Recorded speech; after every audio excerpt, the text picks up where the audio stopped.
Hi, good morning. Dito kami ngayon sa seaside, guys. Ayan. 'Di ba ang init?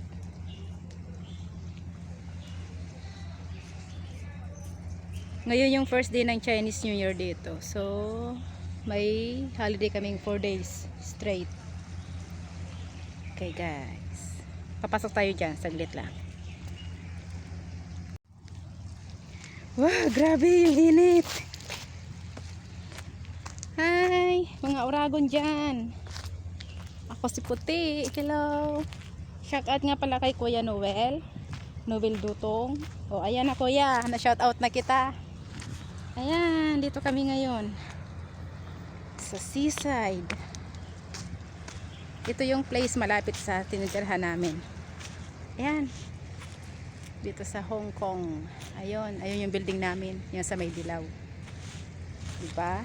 Ay, grabe. Ang init. Yan o. Diba ang ganda dito? Lalo mamayang hapon, ang ganda dito sobra.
Dahil sa pandemic, mostly yung mga tao din hindi na lang nalabas, stay na lang sa bahay.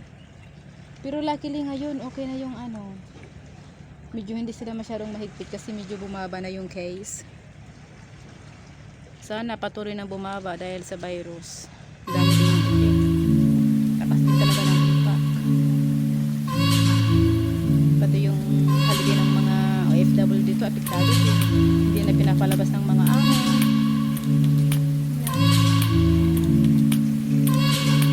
Mas maganda mag-isip sa ganitong place kaysa sa crowd.